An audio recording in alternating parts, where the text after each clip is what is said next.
Hello, people of Ghana. Welcome to SJ Click TV. My name is Ceci, and we're hanging out with Don Sarkcess, one of the most foremost media influencer, social media marketing, everything. He's into everything. He's man of many parts. We're having a chit chat with him. We pick his mind about the media space, digital marketing, the music business, and all in between, and everything else, the fan war and stuff. We'll be delving into all those. So it's a privilege to be hanging out with Don Sarkcess. Don Sarkcess, welcome to SJ Click TV. Thanks, bro. Thanks for having me. Thank you. Yeah. Thank you. Everything fine? Everything be nice. Yes, I. Oh, Charlie, with the money. You kind of hard, but with the money. Yeah, every day. So, let's just cast the chairs, right? You are big on music distribution, splits of royalty. Do you do that for Sarkodie as well? What I do for Sarkodie is one, being his fan. Okay. And quite recently, I was fortunate enough to be the one to, let's say, listen to his song and write the lyrics down for Apple Music and Spotify. Okay. So that is what, aside being a fan of Sarkodie, I do behind the scenes for him. Okay. Yeah. Okay.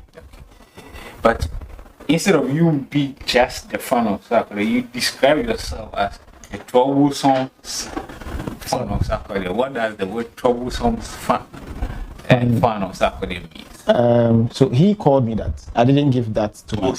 Sarkodie gave you Yes. So he called me that. Fan of Sarkodie. Yeah. I think I met him at Sky Bar one time, and he knew my name, but he didn't know the face. So okay. he had met me, but I've never approached him that I am Don Sarkcess. Okay. So one thing led to the other, and he realized that I was the one, and he told me that me had dream. That's what he said. Okay. So that was a Saturday. The Sunday, the next morning, he asked me to post the video that Twitter back and forth. I think he tweeted something and I replied. Then he tweeted that what was the picture we took together, and I tweeted and he posted Don Sarkcess equals stubborn. Oh, okay. So that it came from him. I didn't name myself stubborn. Okay, nice. Let's switch back to the digital marketing a bit. Okay. How do you foresee your outlook for the digital space when it comes to these young acts that are coming? There are lots of them. We have been having conversations with a lot of them. How are they embracing the digital space? Because you are an expert in that area, so I want to pick your mind on how they're embracing it, and do they really understand the value of it? One thing about the digital space is you are fortunate enough to understand it when you are born in it. Okay. So you realize that quite recently we have an app called TikTok that is blowing up songs. Yes. So in my era, in my generation, my era, I understand that when you fix your camera and you do this and you are dancing to this song for your artist, it's possible that it's going to be viral. Okay. But the people that came before us, let's say the Sarkodies, the shattawale, the stonebwoys, it's not easy for them to grasp that. Okay. So comparing them to the younger artists understands it's quite easy because at this point they are more young and swaggerish, that they can blend into that style of marketing their music. Okay. Yeah, so that is just one aspect of it.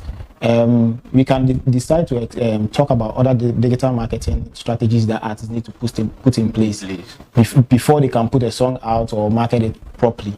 And that could be in a lyrics video form, talking to influencers. You see a couple of the young artists trying to link up with big influencers at the time, be it Twitter, Instagram, wherever. Okay. This is all factored into promoting their music and marketing. So it's quite easier from their side than the older artists.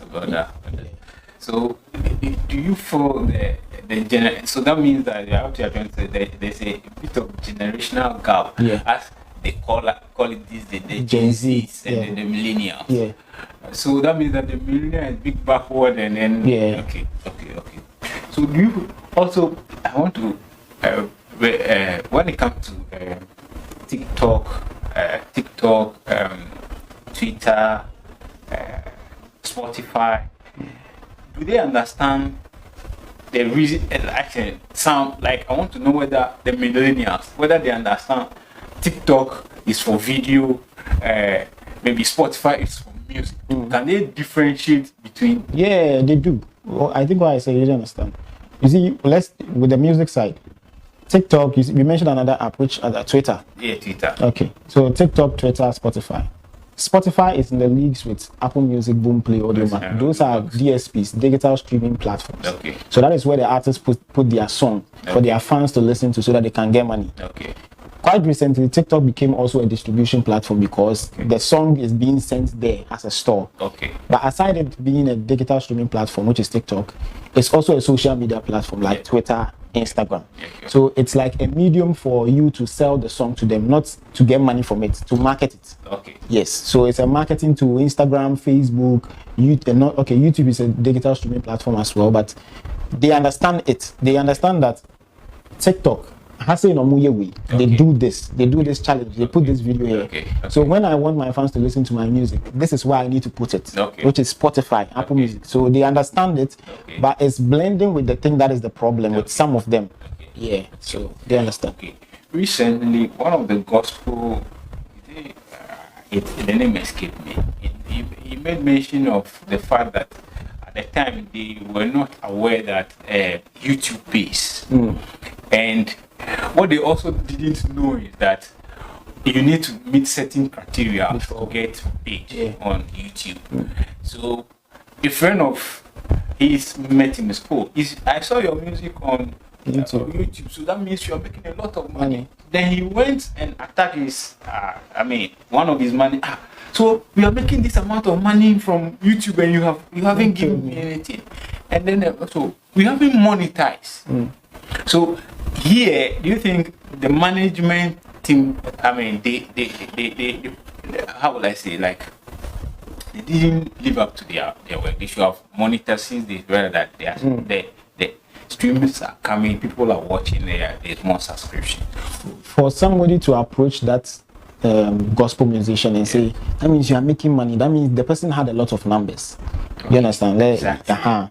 And with YouTube, you need to make at least 1,000 subscribers to monetize, and I think some amount of hours, which I'm sure the gospel musician would have gotten. Okay. But the case here now is with artists and their managers and those who handle their distribution, a lot of that. They don't disclose to them, especially if they are naive and ignorant about them. They don't tell them that, oh, when I put your song here, when it makes this amount of streams, you get this amount of money. Okay. Some of them pockets the money. Oh, okay. So that is why he went straight to him, because you should make him aware that, oh, your songs are doing well on TikTok now. It's doing well on YouTube. It's just, you just make him aware, so that it's like you are disclosing everything to him. So the moment you don't tell him, and there's an excuse later and say we did not monetize, I'm not sure if it were me, I'll take that excuse. Yes. I'll ask you, why am I not aware that the song is on this platform? Quite recently, because I work with Ditto, we get a lot of artists upcoming, some of them, the old artists, bringing their catalogs, their whole old music to Ditto, so that people can know that they are on the streaming platforms and listen to them. But I'm more concerned about the upcoming artists, because sometimes when I have a conversation with them, they tell me that they are not the ones uploading them. It's, oh, it's my friend, oh, it's my manager, and I'm like, okay, that is no problem. You trust the person. It's like, right, like, make sure you know the logins at least, or where the money is being sent to, or the amount of money you are making, or the streams. What you need to know about those stuff, because if your song becomes a very big hit, and out of that, I get, let's say, $4,000 out of it on the dashboard that you have, let's say Ditto dashboard, and I come and tell you, oh, we made a lot of money. You're an upcoming artist, how much? And I tell you $1,000. It will make you happy, but you don't know that it's actually $4,000. So you need to have that behind the scenes conversations as well. You know that your eyes are everywhere, so that nobody will be cheating you. So it's one of those things. Okay. So you talk about Ditto. I wanted to ask you, so what exactly, explain to us, we those who don't know about Ditto. Explain to us, what exactly do you do at Ditto?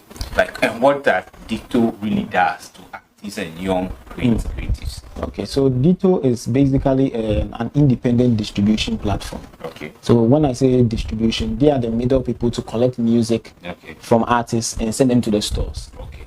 You, as you are sitting here, probably you have a cousin somewhere who is into reggae or rap or whatever. He doesn't have the connect to be with Apple Music directly or Spotify directly. Okay. So what we do is we collect the songs from you. You sign up with us. You pay at least a $19 package for a year. You distribute any amount of songs that you want. We collect the money and send it to the stores for you and track your streams. We give you statistics behind the scenes on your Spotify for artists.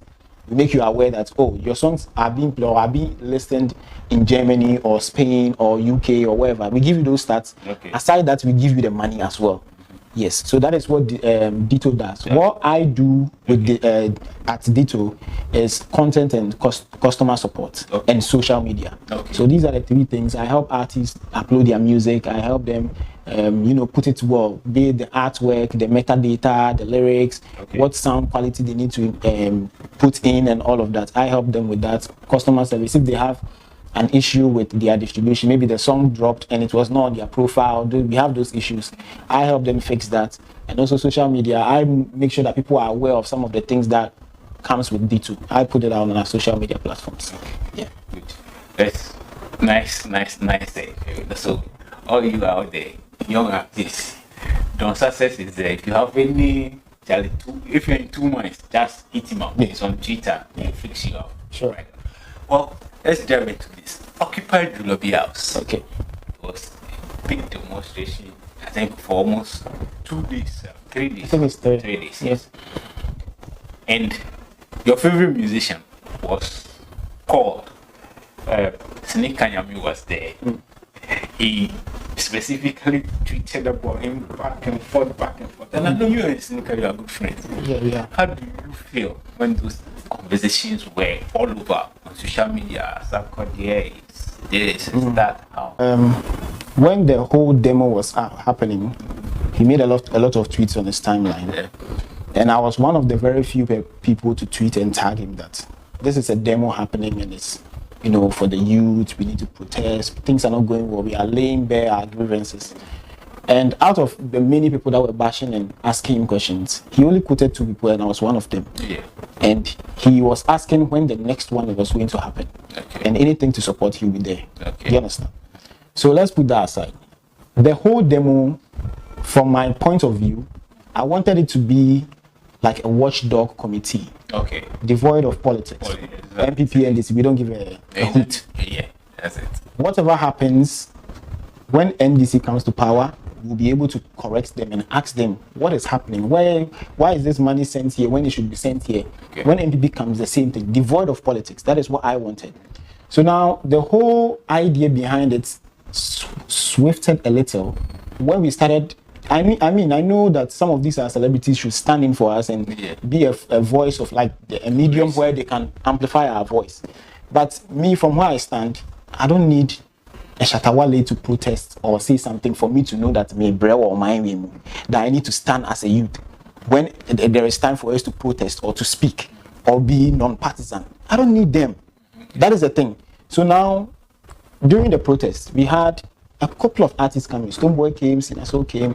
Those are the people that we saw that they came. Yeah. Okay. EL too came. All that came. Okay. Do you know what's gonna happen? Let me predict this.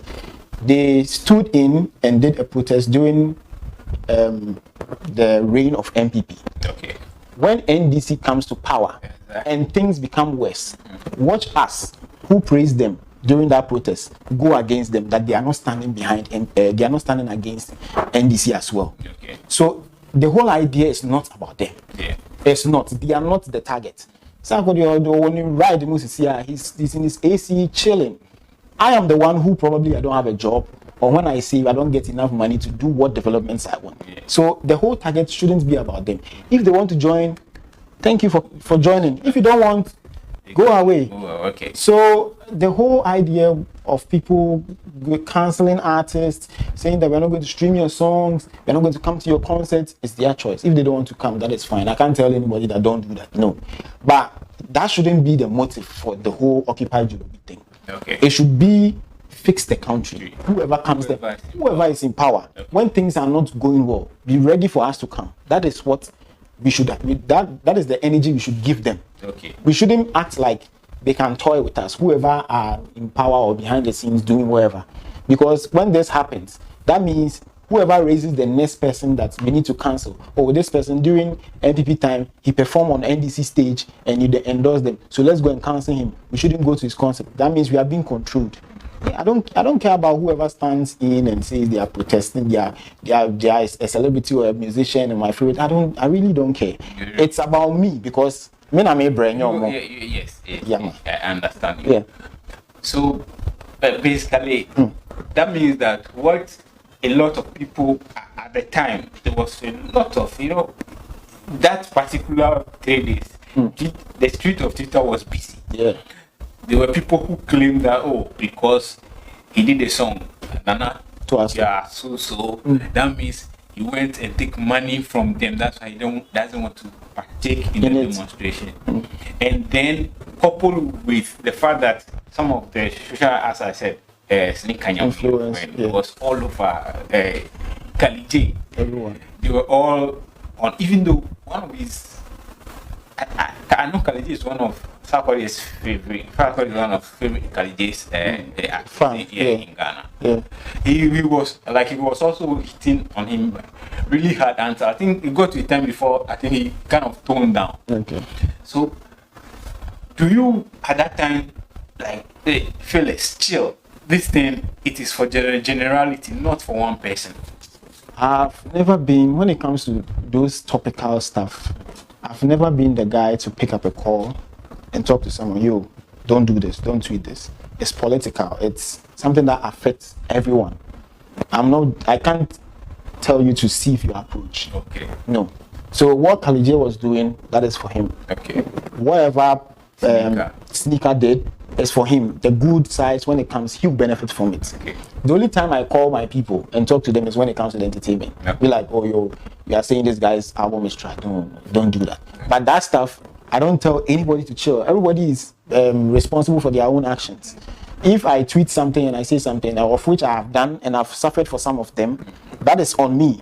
So if your turn comes and you think what you are standing by, which I feel they need, do you understand? When Kali J was tweeting and tagging, I feel within him, he felt the same way I did. Because I also tweeted at Sark too. Yeah. I told him that if he would drop a song or do something talking about what we are doing, this would be the time. That is what I also did. Yeah. But I wasn't bashing him, no, man. Yeah. He has his own reservations. Okay. Yeah, so we need to respect that. And Kali J has his, Sneaker Nyame has his, everyone has theirs. Yeah. Okay. So let's talk about recently, Tidal Race was beautiful. It's one of the stage is what, and I think this is the first time I'm seeing a stage like that. What? Come on. No, global citizens. No, I'm not putting the global citizens in Afro Nation. I'm not putting them in. Okay. They are on a different okay, maybe it's because it's an outdoor event. That is why there are stages that are solid too. I can't remember, but there are ones. But I understand where you are coming from. Yeah. Ghanaian owned. Yes. Okay. All right. And then it was a beautiful event from the afternoon up to the. Then all of a sudden, somebody say his mic has been pulled. Somebody say it was Angel Town. Somebody say Chief One, which is Stonebwoy's manager, and DJ Mensa, Sarkodie's DJ. We're having a back and forth. What exactly happened? Were you there? I was at the front of the stage. The front of the stage? Yeah, where the camera guys are. So that means that you know exactly yes. What actually happens from your point of view? So what happened was, Sark was supposed to come after R2Bs. Okay. R2Bs was supposed to come after Stonebwoy. Okay. So when Stonebwoy was performing, and we said this online, I said it online that Stonebwoy overperformed. Yeah. But people didn't believe me until DJ Mensa had an interview with Stonebwoy's manager, and they admitted that he performed overtime. Okay. So he was still performing when R2Bs and his team were aware that they were supposed to come after him. Okay. And if you will know stage management events, before the one on stage leaves, the DJ who's supposed to come after needs to come and set up and stuff. And let's establish this here. The person who controls the mic is it's from the production house side, not anybody's DJ, not anybody's manager. Nobody has the audacity to cross that line and say, I'm going to cut that. Exactly. Okay. Exactly. So what happened was, the back and forth was happening because Stonebwoy was performing with the dancers. That song. Yeah. Yes. So he was performing that song and he turned his back and realized that the back and forth was there between R2B's team and his team as well. That he should go off. Okay. And I don't know, they took off the light from the whole stage so that people would not see what was going on. But me, I was closer, so I was trying to understand if it was Sark's fault.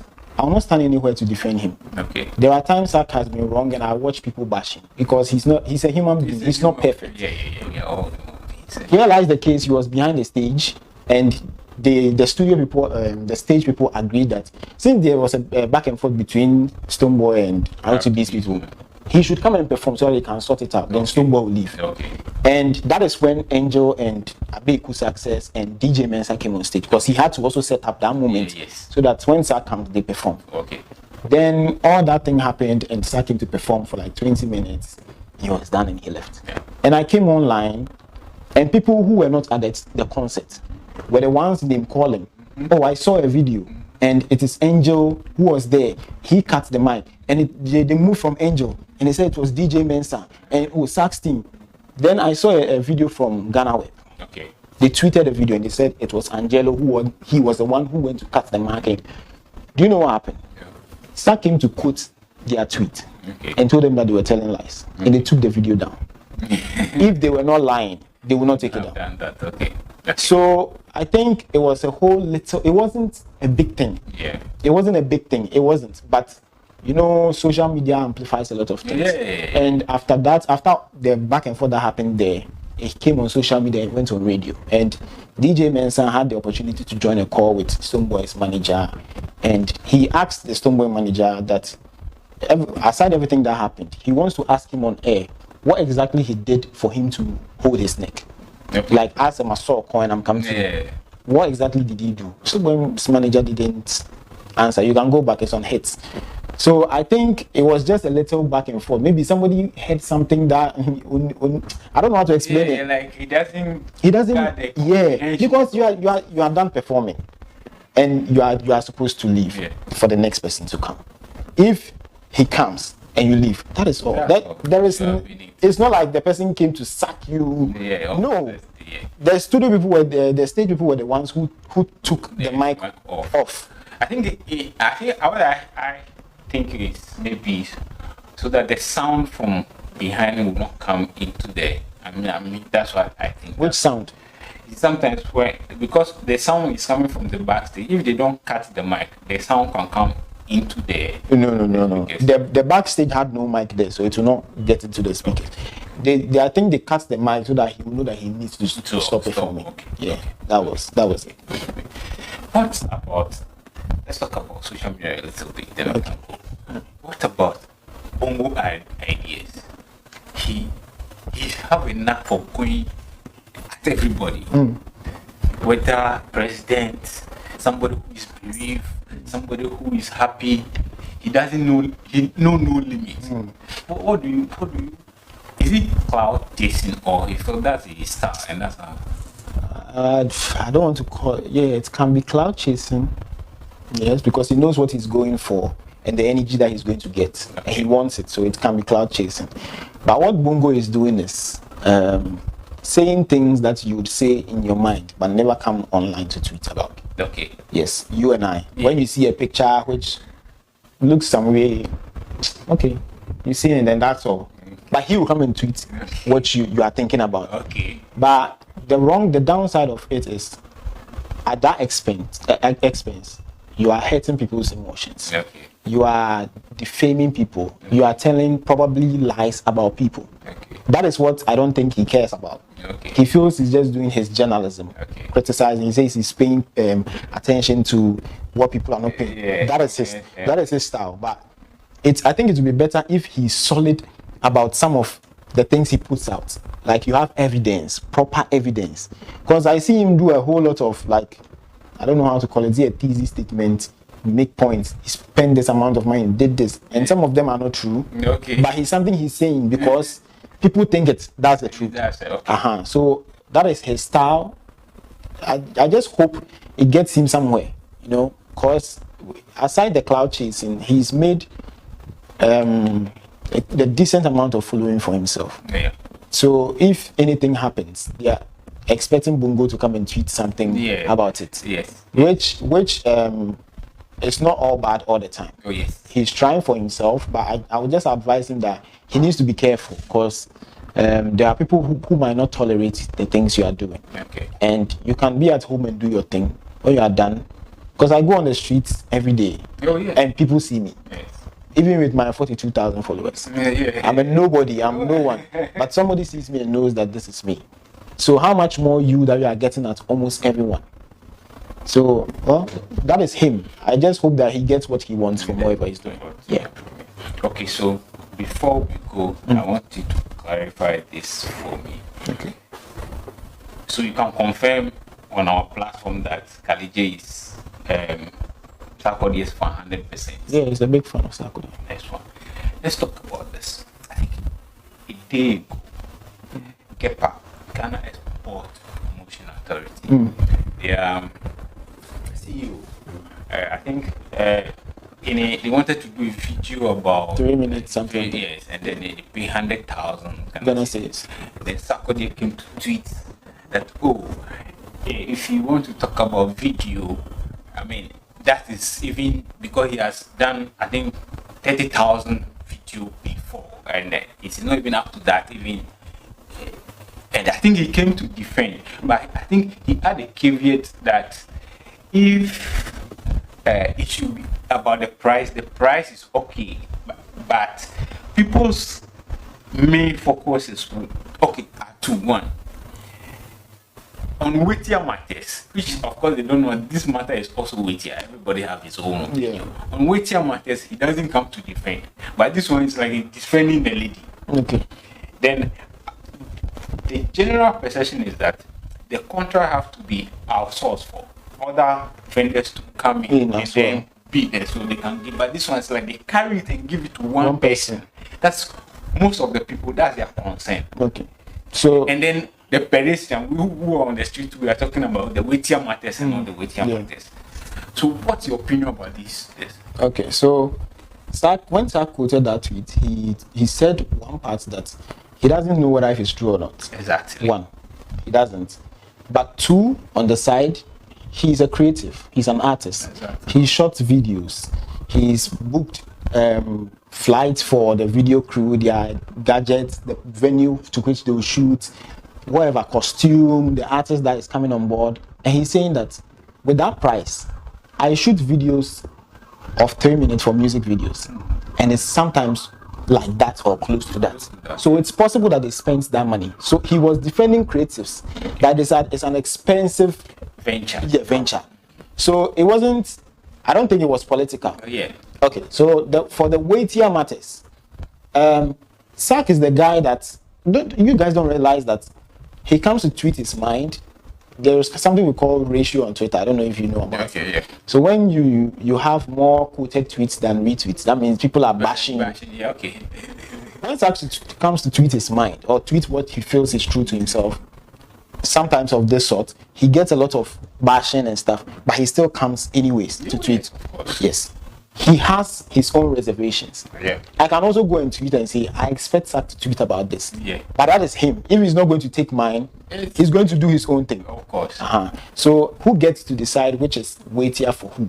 Exactly. So he, at that point, that moment, he was trying to defend, from what I understand, he was trying to defend the creative arts industry. And a lot of videographers or people who shoot videos came to clarify it as well. Yeah. I think in Ghana, our perception about creativity is we don't appreciate at all. I think that's, for me, that's where I got it. That's where I got it from. I know you love football and you like Sadio Mane so much. Are you a Liverpool fan, by the way? Because of my AVI, right? Yeah. My Twitter AVI. Yeah. I'm a Chelsea fan. You're a Chelsea fan. I don't play football. I love football in a way. I love Chelsea, but I like Sadio Mane as well, even though he's a Liverpool fan, because of his philanthropic activities. You know, back in Africa, his country, Senegal, he builds a lot of hospitals and schools and all of that. He helps the communities, so I like him. But that is not the reason why I put him on my AVI. Okay. During COVID, footballers were playing football, and he took a very bad picture. Let me say it's bad because his hairline wasn't that good. Yeah. So somebody made an edit. The one that you saw on my AVI, somebody edited it with Photoshop and gave him a better haircut. And I tweeted it, and it had a lot of engagement. And I decided to put it on my AVI. So when I put it there, and it became a thing, and people started notifying me with that. When they see the picture, they know that tweet is coming from Sarkcess. But now I've decided to rebrand, so I've taken off that AVI. I have 2 accounts, so I've left it on the other one, but my main one is my picture. So So recently, one of Ghana's, decorated to see.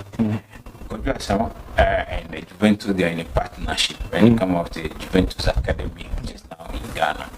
But the amount of money you're supposed to pay for your kids to get enrolled in that academy is mind-blowing. It's crazy. Do you think they are being fair to us? Or now it's like dog eat dog. If you can't survive, get yourself out of the system. Like it's like because the amount is outrageous, and an average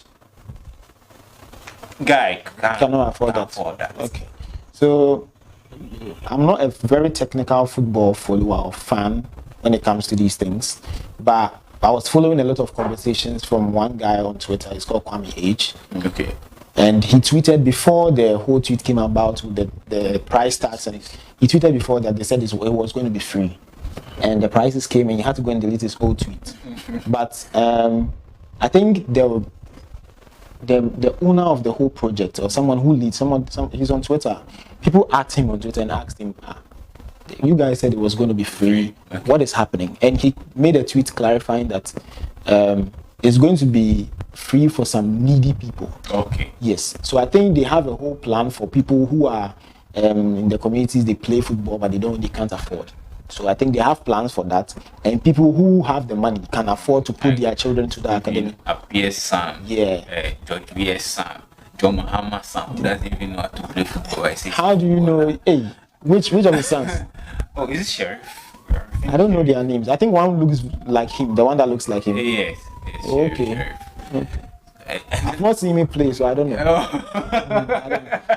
Maybe people have passion for football. But not necessarily to play. Okay, but there's this conversation I always been meaning to ask any Twitter or any social media influencer. What do influencers really do for a living? Do you know why? I will know, but somebody may not know. Okay. So educate my people on my platform. Okay, so every influencer in their niche. Okay. Like their audience, their market. So with me, it's music. Okay. Mainly music. Okay. Anything else is a plus. So with me as a music influencer, what I do is, thank God I'm part of like a team like Dito. Okay. You know, when it comes to distribution, people come to me and ask me stuff that they need to do for their music. Okay. And that is the reason why I'm being paid. That is one side. Okay. But as an influencer, I get to listen to a whole vast amount of music from artists. And he asked me, oh, Don, I want you to promote the song for me. Okay. How much will you charge me for a month package? And I charge them. Some of them I do for them for free. Okay. Some of them too, when they can afford, they give me the money. So I put it out, I put their videos, I endorse their videos. Quite recently, there was this guy called Gilly Crane. Okay. I didn't know about him, but he said he wants me to interview him for his channel. Okay.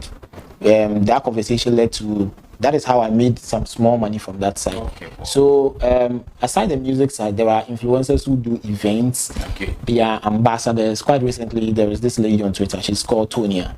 Okay. I was part of a team when she signed one of her deals with Ride Smash.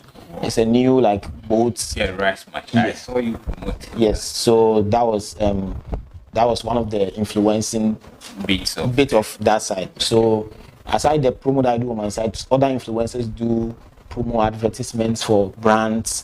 They go to talk shows, wherever, and they are being paid. You see an influencer at, let's say, is it Koa Drag?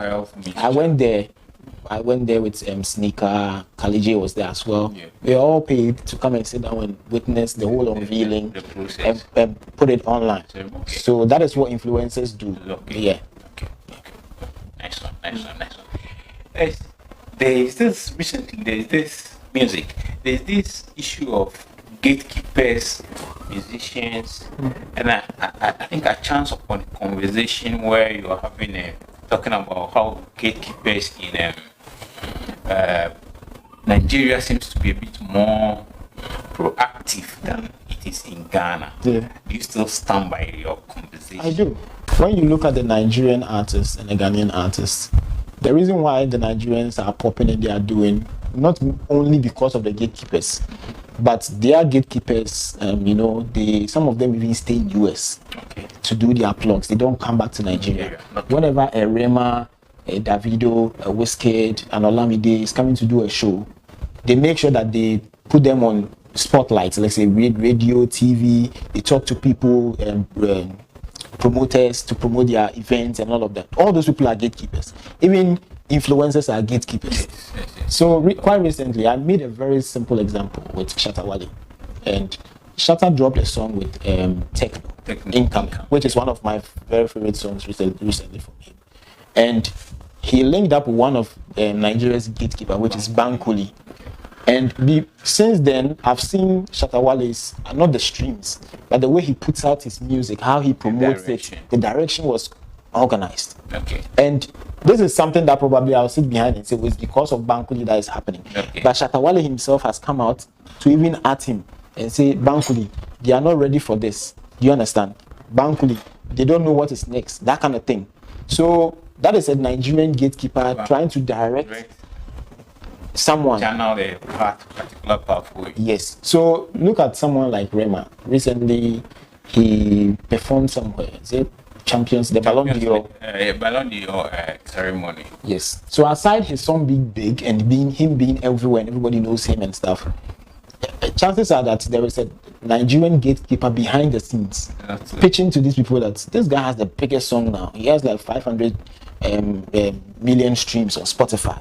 He did a remix with Selena Gomez. He's the big, he's the thing now.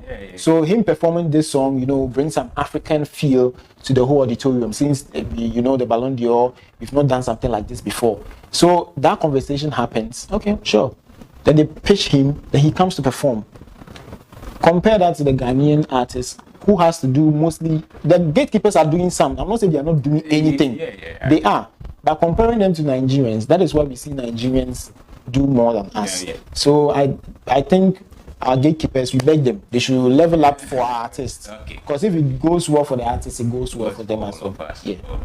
Nice. It has been very nice having this conversation with you. I wish you could go on and on and on because I have so much in my mind to ask, but I can't ask it in once. No problem. I think we'll do that another time. So I have to let you go. But before I let you go, there's a question I ask people. I call them the mystery question. Okay. It's one question I ask everybody. Only one question. Okay, shoot. You are a man, fully grown man, married. I'm not married. We are just assuming. Okay, sure. I didn't get the memo. Let's go. I'm married. Married. Okay. You went to work. You came back. You didn't enter. You looked through the window. You saw the food your wife is serving. He's poisoning the food. Then that's one wife. The other wife, you see that it's a scenario. You see that your mother came to spend like a week. So you were beating your wife mercilessly. You didn't say anything. You went back to work and you came back in the evening. The third wife was cheating on you with your best friend. Which of these wives will you forgive? That's them. The one who poisoned me. The one who's poisoning you is like die. Okay. The one who is beating your wife mercilessly. The one who is beating my mom. Your wife, your mom mercilessly. And then the one who is cheating on you. With my best friend. The first one who poisoned me, I can't forgive her. Because if she was successful, I would be dead. Yeah, of course. 2, the lady that is beating my mom. I don't play with my mom, bro. I've not laid my hand on my mom before and I won't. So you don't have the right. Okay. So the person I will forgive is the one who probably slept with my friend. Maybe the whole place was slippery and something happened and they fell on each other. I don't know. I'm being silly, but I will not forgive the one who poisoned me and the one who laid hands on my mom. I'll forgive the one who. And will you forgive your best friend? No, he asked for him. I'll not forgive him. But my wife, I will. Sure. Yeah, that will be the end of my friends. What my best friend or whoever. But my wife, I'll forgive her. We'll go like back to the marriage and all of that. But it will come with new terms and all of that. Terms and conditions. Yes. Apply. Yeah. Nice one. Okay, Charlie. The camera is for you. Say something to your fans. There are a lot of My people fans. There are Wow. a lot of people that follow you. Nice. I think they are my followers. People who just follow me. So if you followed on Sarkcess, thank you very much for following me throughout this journey. You know, I've always made some announcements about ambassadorial deals, having conversation with people, and you guys support me a lot. I'm grateful with that. I seriously don't understand why you guys do, but thank you. And my only advice to you guys is that please stay safe, drink a lot of water, go to the gym, be genuine, think about things that make you happy. You know, all the social media stuff that we are doing is virtual, it's not real. Most of them are just for fake and stuff. So whatever makes you happy, what makes you stay true to yourself, do that. As I said, exercise, drink, don't do drugs, I beg you, because I can't be tweeting GoFundMe links to people's donations and all of that all the time. So please stay safe and know that I love you so much. Bye. Folks, they heard it from the man himself. I call him the man of many parties. So many things I can't even describe his portfolio. It's so many, and it has been fun having a chit chat with him this evening. And I love every bit of this interview. I'll see you in the capital. My name is Ceci. Be good. Bye bye.